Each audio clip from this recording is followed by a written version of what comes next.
মাননীয় সদস্যবৃন্দ, please let us discipline ourself. জ্বালানি মন্ত্রীরা যখন গণমাধ্যমে কথা বলেন তখন মনে হয় বাংলাদেশে আল্লাহর রহমতে কোনো সংকট নাই। ওনারা যদি পরিষ্কার করে বলেন বাংলাদেশে বর্তমানে কত দিনের অকটেন ডিজেলের মজুদ আছে, কতদিন চলতে পারবে, পাম্পগুলো কেন পর্যাপ্ত পরিমাণ তেল পায় না, তেলের মজুদদারি। ধন্যবাদ মাননীয় সদস্য। মাননীয়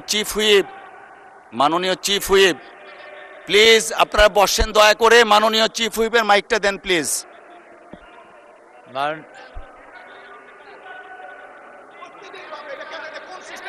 মাননীয় সংসদ সদস্য রুমিন ফারহানার বক্তব্য চলছিল, বিষয়টা একেবারেই অগ্রহণযোগ্য যা করা হয়েছে। আমি এটার জন্য দুঃখ প্রকাশ করছি এবং আমি এটার নিন্দা জানাতেও বাধ্য হলাম।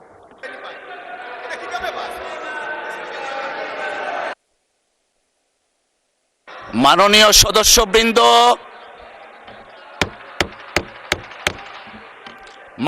সদস্যবৃন্দ, please let us discipline ourself. মাননীয় চিফ হুইপ আপনি দাঁড়িয়েছিলেন।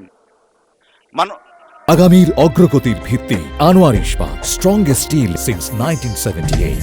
মাননীয় বিরোধী দলীয় নেতা। ধন্যবাদ মাননীয় স্পিকার। এই সংসদ দেশের সর্বোচ্চ সম্মানের জায়গা।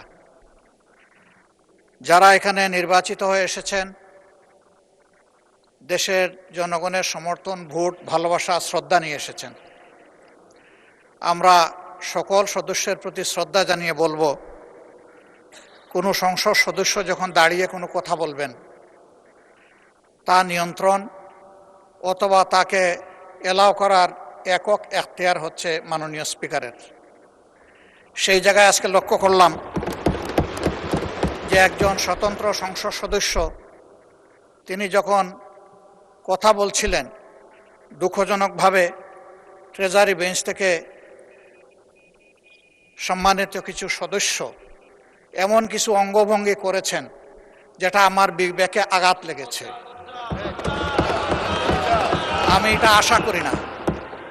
এমনকি আমি এও লক্ষ্য করলাম একবার দুইবার নয়, 4 বার 5 বার নির্বাচিত হয়ে এই সংসদে যারা এসেছেন তাদের কেউ কেউ এই কাজটা করেছেন। আমি এখানে তাদের নাম বলে আমি নিজে লজ্জা পেতে চাই না। আমরা প্রথম দিনই অনুরোধ করেছিলাম ভালো কিছু সংস্কৃতির চর্চা হোক এখানে, এবং আমরা শিখতে চাই। আমরা জাতিকে নিজে শিখব, জাতিকেও আমাদের সাথে উদ্বুদ্ধ করব।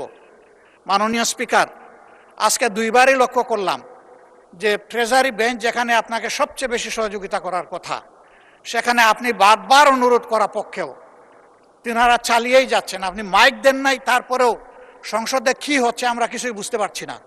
আর শেষমেশ যখন মাননীয় সংসদ সদস্য রুমিন ফারহানার বক্তব্য চলছিল, বিষয়টা একেবারেই অগ্রহণযোগ্য যা করা হয়েছে। আমি এটার জন্য দুঃখ প্রকাশ করছি এবং আমি এটার নিন্দা জানাতেও বাধ্য হলাম। ধন্যবাদ মাননীয় স্পিকার।